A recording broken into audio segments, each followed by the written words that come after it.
নমস্কার বন্ধুরা, welcome to cricket Bangla. তো বন্ধুরা, এই ভিডিওতে আমরা কথা বলবো কলকাতা নাইট রাইডার্স বনাম মুম্বাই ইন্ডিয়ান্স ম্যাচ নিয়ে। এক কথায় বলতে গেলে প্রিভিউ দেবো।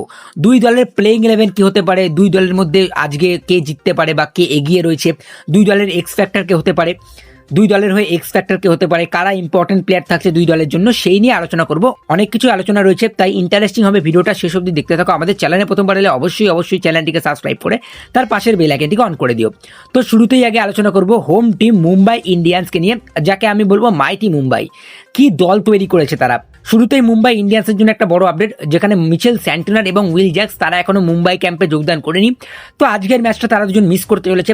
সেই জায়গাতে মুম্বাই ইন্ডিয়ান্সের একটু অসুবিধা হতে পারে, যে ওই লাস্টের দিকে ব্যাটিংও করতে পারতো আর চারটে গুরুত্বপূর্ণ ওভারও করতে পারতো। উইল জ্যাক্সের যা ফর্ম রয়েছে, উইল জ্যাক্স যেরকম ফর্ম নিয়ে আসছে ওয়ার্ল্ড কাপ থেকে, সেই জায়গাতে কিন্তু মুম্বাইয়ের জন্য একটা ধাক্কা লাগছে। তবে মুম্বাই ইন্ডিয়ান্সের প্লেইং 11 এরকম হতে পারে, যেখানে Rohit Sharma, Quinton de Kock opening করবে। কুইন্টন ডিককের ব্যাকআপ হিসেবে কিন্তু রায়ান রিকেলটন থাকবে। তবে আজকের ম্যাচটা কিন্তু রায়ান রিকেলটন খেলবে না। 3 নম্বরে তিলক ভার্মা, 4 নম্বরে সূর্যকুমার যাদব, 5 নম্বরে ক্যাপ্টেন হার্দিক পান্ডিয়া, 6 নম্বরে শারফান রাদারফোর্ড, 7 নম্বরে নমন ধীর, 8 নম্বরে কিন্তু আজকে করবিন বোস খেলতে চলেছে। যেটা বললাম একটু আগে, উইল জ্যাক্স এবং মিচেল স্যান্টনার না থাকাতে কিন্তু মুম্বাই ইন্ডিয়ান্স চাইবে অবশ্যই তাদের ব্যাটিংটা নিচ অব্দি থাকুক। তো সেই জায়গাতে 8 নম্বরে করবিন বোসকে আজকে মুম্বাই ইন্ডিয়ান্স খেলাতে পারে। 9 নম্বরে দীপক চাহার, 10 নম্বরে মায়াঙ্ক মার্কান্ডে, 11 নম্বরে জশপ্রীত বুমরা এবং ইম্প্যাক্টে থাকবেন ট্রেন্ট বোল্ট অথবা আল্লাহ গাজানফার। এই জায়গাতে একটা কন্ডিশন আছে মুম্বাই ইন্ডিয়ান্সের জন্য, সেটা হচ্ছে মুম্বাই ইন্ডিয়ান্স আজকে কতগুলো ফাস্ট বলারকে খেলাতে পারে। Hardik Pandya, Corbin Bosch, Deepak Chahar, Jasprit Bumrah, Trent Boult, 5টা ফাস্ট বলার নিয়ে আমার মনে হয় না মুম্বাই ইন্ডিয়ান্স যাবে। তো সেই জায়গাতে হয়তো মুম্বাই ইন্ডিয়ান্স করবিন বোসকে বসিয়ে 8 নম্বরে দীপক চাহারকে খেলিয়ে কিন্তু ট্রেন্ট বোল্টকেও প্রথম 11তে আনতে পারে, কিংবা আল্লাহ গাজানফার, ট্রেন্ট বোল্ট এবং আল্লাহ গাজানফার একসাথে কিন্তু খেলাতে পারে। এটা মুম্বাই ইন্ডিয়ান্স চাইলে করতে পারে। বাট আমি বলবো মুম্বাই ইন্ডিয়ান্সের যে দল দেখছি, আমার মুম্বাই ইন্ডিয়ান্সের শক্তির দিকটা কিন্তু ব্যাটিং প্লাস বোলিং দুটোই লাগছে। বাট আমি যে বলবো দুর্বল দিকটা, সেটা হচ্ছে তোমার 8 নম্বরে ব্যাটিং প্লাস বোলিং। এই জায়গাতে উইল জ্যাক্স আর স্যান্টনার না থাকাতে আমার একটু দুর্বল লাগছে। বাকি মোটামুটি টপ অর্ডার দেখতে গেলে রোহিত, ডিকক, তিলক ঠিক আছে। মিডিল অর্ডারে সূর্যা, হার্দিক, রাদারফোর্ড এটাও ঠিক আছে। নমন ধীরের জন্য একটা গুরুত্বপূর্ণ রোল হতে চলেছে মুম্বাই ইন্ডিয়ান্সের। নমন ধীরকে কিন্তু মুম্বাই ইন্ডিয়ান্স চাইলে উপরের দিকে ব্যাট করাতে পারে। তো এই জায়গাতে নমন ধীরের রোলটাও কিন্তু ইম্পর্টেন্ট হতে চলেছে। ও সরি, ভুলেই গেছি, মুম্বাই ইন্ডিয়ান্সেরও এক্স ফ্যাক্টর বলে দিই আগে। মুম্বাই ইন্ডিয়ান্সের হয়ে কিন্তু এক্স ফ্যাক্টর এই ম্যাচে জাসপ্রীত বুমরা হতে চলেছে এই ওয়ানখেডের মাঠে, এবং তার সঙ্গে রোহিত শর্মা কলকাতা নাইট রাইডার্সের বিপক্ষে তার দারুণ স্ট্যাটস, সে ভালোই খেলে কলকাতা নাইট রাইডার্সের বিপক্ষে। সেই জায়গাতে রোহিত শর্মাও ভালো খেলতে পারে আজকের ম্যাচে, এক্স ফ্যাক্টর হতে পারে। তিলক ভার্মা, সূর্যকুমার যাদব এদের দিকেও নজর রয়েছে। হার্দিক পান্ডিয়া, করবিন বোস তারা কিরকম করে তাদের টিমকে অলরাউন্ডিং পারফরমেন্স দিতে পারে, সেদিকেও নজর থাকবে মুম্বাই ইন্ডিয়ান্সের। তো এবারে আলোচনা করবো কলকাতা নাইট রাইডার্সের প্লেইং 11 নিয়ে। কেমন হতে চলেছে কলকাতা নাইট রাইডার্সের প্লেইং 11? এরকমটা হতে পারে কলকাতা নাইট রাইডার্সের প্লেইং 11, যেখানে Finn Allen, Ajinkya Rahane opening করবে। দেন তোমার 3 নম্বরে ক্যামেরন গ্রিন, 4 নম্বরের আংক্রিশ রাঘুবংশী, 5 নম্বরে ভাইস ক্যাপ্টেন রিঙ্কু সিং, 6 নম্বরে রমনদীপ সিং, 7 নম্বরে সুনীল নারিন, 8 নম্বরে অনুকূল রয়, 9 নম্বরে কার্তিক ত্যাগী, 10 নম্বরে বরুণ চক্রবর্তী, 11 নম্বরে বৈভব আরোরা এবং ইম্প্যাক্টে কিন্তু ব্লেসিং মুজারবানি অথবা তেজস্বী সিং দাইয়া। কলকাতা নাইট রাইডার্সের এই প্লেইং 11টা আমার মনে হয় আজকে নামতে চলেছে, যেখানে ক্যামেরন গ্রিন 3-এ আর রাঘুবংশী 4-এ খেলবে। তার সঙ্গে কিন্তু রিঙ্কু রমনদীপের উপর একটা চাপ। রিঙ্কু রমনদীপ রাসেলের আন্ডারে খেলে এসছে, বাট এই জায়গাতে আজকে রাসেল না থাকাতে কিন্তু তাদের উপর চাপ থাকছে, তারা কিরকম করে ফিনিশ করে এবং মিডিল অর্ডারে গেমটাকে চালায়, সেদিকে নজর রাখবে কেকেআর। এবং তার সঙ্গে সুনীল নারিনকে দেখা যাচ্ছে, সুনীল নারিন রীতিমতো ব্যাটিং প্র্যাকটিস করছে। পিছন থেকে আন্দ্রে রাসেল তাকে বলছে কিভাবে 6 হিট করতে হয়। বাট নারিনকে ব্যাটিং করাতে কিন্তু আমার মনে হচ্ছে আজ কিন্তু কলকাতা নাইট রাইডার্স নারিনকে উপরের দিকে ব্যাট করাতে পারে যে কোনো পজিশনে। রান দরকার হলে তারা কিন্তু ফ্লোটার হিসেবে নারিনকে ব্যবহার করতে পারে। আমি খুব একটা শখ হব না যদি ফিন অ্যালেন এবং নারিন আজকের ম্যাচে ওপেনিং করে। 3 নম্বরে রাহানে খেলে, 4 নম্বরে গ্রিন খেলে, এটাও কিন্তু কেকেআরের জন্য ভালো একটা অপশন হতে পারে।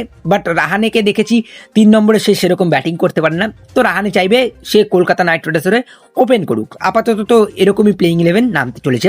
বলিংটা নিয়ে আলোচনা করলে কিন্তু বলিংয়ে অনুকূল রয়, সুনীল নারিন এবং তার সঙ্গে কিন্তু বরুণ চক্রবর্তী, তাদের 12টা ওভার কিন্তু খুবই ইম্পর্টেন্ট হতে চলেছে। বিশেষ করে নারিন এবং বরুণ চক্রবর্তী তাদের 8টা ওভার মিডলে কিন্তু খুবই ইম্পর্টেন্ট হতে চলেছে। মেনলি সুনীল নারিন, কেন সুনীল নারিন কিন্তু ডেতে বল করতে পারে আজকের ম্যাচে। যতটুকু আপডেট আসছে Sunil Narine death bowling practice করছে এবং তার সঙ্গে ব্যাটিংও প্র্যাকটিস করছে। সেই জায়গাতে আমার মনে হয় সুনীল নারিন আজকে ডেথ ওভারে কমসে কম 2 ওভার করবে। আর তার সঙ্গে তোমার নতুন বলে কার্তিক ত্যাগী, বৈভব আরোরা বল করবে, ব্লেসিং মুজারবানি শুরুতে 2 ওভার করতে পারে এবং তার সঙ্গে কিন্তু আজকে ক্যামেরন গ্রিনও বল করতে চলেছে। নেটে দেখছিলাম ক্যামেরন গ্রিনও বল করছে।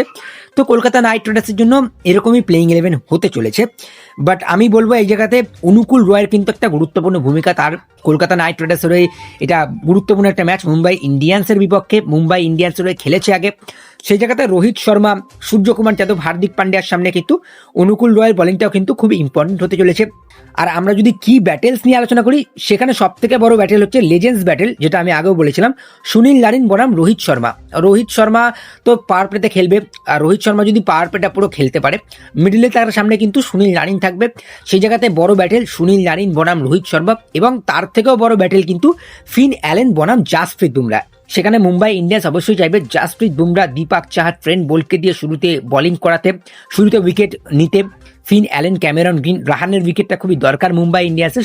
সেই জায়গাতে কিন্তু মুম্বাই ইন্ডিয়ান্স তাদের মেন বোলারকে দিয়ে স্টার্ট করতে চলেছে। আর সেই জায়গাতে বলতে গেলে কিন্তু কলকাতা নাইট রাইডার্সের উইকনেস কিন্তু তাদের বোলিং। আমার মনে হচ্ছে তাদের ডেথ বোলিংটা মেনলি। ডেথ বোলিংয়ে কে বল করবে, এবং তার সঙ্গে কিন্তু নতুন বলে আমার মনে হয় বৈভব আরোরা এবং কার্তিক ত্যাগী বেটার করবে। আর বিশেষ করে ব্লেসিং মুজারবানির জন্য এটা একটা আদর্শ পিচ হতে পারে। ব্লেসিং মুজারবানি ওয়ান খেডের পিচে বাউন্স পাবে, তার হাইটও ভালো আছে। সেই জায়গাতে কিন্তু আজকে ব্লেসিং মুজারবানি বলার হিসেবে কিন্তু কলকাতা নাইট রাইডার্সের হয়ে এক্স ফ্যাক্টর দিতে চলেছে। আর কলকাতা নাইট রাইডার্সের হয়ে ব্যাটিংয়ে এক্স ফ্যাক্টর দিতে চলেছে কিন্তু Finn Allen plus Ajinkya Rahane. কেন আজিঙ্কে রাহানে কথা বলছি, তার কারণ মুম্বাই পুত্র এই মাঠে খেলে খেলে অভ্যস্ত। সে জানে এই মাঠের পিচ কেমন, পিচের মেজাজ কেমন। আজিঙ্কে রাহানে এই মাঠে অনেক ডোমেস্টিক খেলেছে। ইনফ্যাক্ট আগের সিজনে তো মুম্বাই ইন্ডিয়ান্সের বিপক্ষে ভালোও খেলেছিল রাহানে এই মাঠে। তো সেই জায়গাতে কিন্তু রাহানে এবং আঙ্গক্রিস রাঘুবংশী তাদের দিকে নজর রয়েছে। ক্যামেরন গ্রিনের দিকে তো বেশি করে নজর থাকবে, তার কারণ ক্যামেরন গ্রিন ব্যাটও করবে, বলও করবে। তার উপর তো আলাদা প্রেশার রয়েছে 25 কোটির। আর ক্যামেরন গ্রিন কিন্তু মুম্বাই ইন্ডিয়ান্সের খেলেছে, সে জানে কার কোথায় উইকনেস আছে, কার কোথায় স্ট্রং জোন আছে। তো সেই জায়গাতে সে তার এক্সপিরিয়েন্স শেয়ার করবে কলকাতা টিমে। বাকি আমার যা মনে হচ্ছে কলকাতা নাইট রাইডার্স মানে মুম্বাই ইন্ডিয়ান্স ম্যাচে মুম্বাই অনেকটা এগিয়ে রয়েছে। সত্যি কথা বলতে মুম্বাই অনেকটা এগিয়ে রয়েছে। তবে ইতিহাসের পাতা উল্টে দেখলে কিন্তু 2013 পর থেকে মুম্বাই ইন্ডিয়ান্স তাদের ওপেনিং গেম জিততে পারেনি। তো কেকেআরের কাছে একটা বিরাট বড় সুযোগ। মুম্বাই ইন্ডিয়ান্সকে যদি হারাতে পারে কলকাতা নাইট রাইডার্স, একটা বিরাট কনফিডেন্স নিয়ে কিন্তু কলকাতা নাইট রাইডার্স তাদের টুর্নামেন্ট শুরু করবে। তো সেই জায়গাতে কিন্তু কেকেআর অবশ্যই চাইবে মুম্বাইকে হারাতে, বাট মুম্বাই কিন্তু হালকায় নেবে না কেকেআরকে।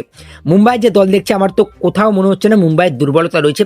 যেটা একটু ছোট্ট করে বললাম, দুর্বলতা হচ্ছে তোমার মিচেল স্যান্টন এবং উইল জ্যাক্স। তারা যেরকম ফর্মে ছিল, তারা না থাকাতে মুম্বাই ইন্ডিয়ান্সের ওই জায়গাতেই শুধু দুর্বল লাগছে, বাকিটা কিন্তু শক্তির দিক। আর কলকাতা নাইট রাইডার্সের বলতে গেলে কিন্তু শক্তির দিক তাদের ব্যাটিং, বোলিংটা কিন্তু একটু উইকনেস লাগছে। ডেথ বোলিংটা একটু বেশি চিন্তার, তার কারণ মুম্বাই ইন্ডিয়ান্সের ফিনিশিং লাইন আপে রয়েছে রাদারফোর্ড, হার্দিক, নমনধীর, করবিন বোস, সূর্যকুমার যাদব। তারা কিন্তু মানে সিরিয়াস হিটার, এবং সেই জায়গাতে কিন্তু মুম্বাই ইন্ডিয়ান্সের মিডল অর্ডার এবং টপ অর্ডারদেরকে কে ক্রাশ করতে পারে সেটাও দেখতে হবে। আমি তো চাইবো বরুণ চক্রবর্তী এবং সুনীল নারিন তারাই আজকের ম্যাচে ক্রাশ করে দিক মুম্বাই ইন্ডিয়ান্সকে।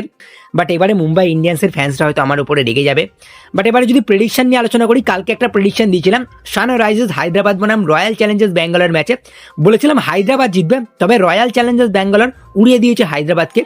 মনে হচ্ছিল না যে হায়দ্রাবাদ লড়াই করেছে ব্যাঙ্গালোরের বিরুদ্ধে। সেই জায়গাতে কিন্তু ব্যাঙ্গালোর যেভাবে ব্যাটিং করেছে কালকের ম্যাচে, মেনলি ক্যাপ্টেন রজত পাতিদার সেই জায়গাতে এসে যেরকম ব্যাটিং করলো, দেবদত্ত পাডিক্কাল তাকে নিয়ে একটা প্রশ্ন উঠেছিল দেবদত্ত পাডিক্কাল নাকি ভেঙ্কটেশ আয়ার। বাট দেবদত্ত পাডিক্কাল তার ফর্মটা নিয়ে এসছে, দুর্দান্ত ব্যাটিং করেছে।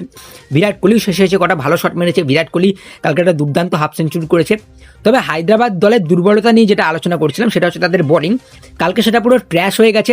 সেই জায়গাতে কিন্তু হায়দ্রাবাদের বোলিং কালকে পুরো ফ্লপ খেয়ে গেছে, এবং রয়্যাল চ্যালেঞ্জার্স ব্যাঙ্গালোর কিন্তু 15 ওভারের মধ্যেই সেই রানটা চেস করে 6 উইকেট হাতে রেখে কিন্তু 201 রান চেস করে নিয়েছে। সেই জায়গাতে কিন্তু রয়্যাল চ্যালেঞ্জার্স ব্যাঙ্গালোর আগের বছরের চ্যাম্পিয়ন, তারা কিন্তু প্রথম ম্যাচ জয় দিয়ে শুরু করলো। এবং আজকের ম্যাচে আমার মনে হচ্ছে যে মুম্বাই ইন্ডিয়ান্স জিতবে। যেহেতু কালকে আমি বলেছিলাম হায়দ্রাবাদ জিতবে, রয়্যাল চ্যালেঞ্জার্স ব্যাঙ্গালোর জিতেছে, সেই জায়গাতে আমার মনে হচ্ছে যে মুম্বাই ইন্ডিয়ান্স জিতবে।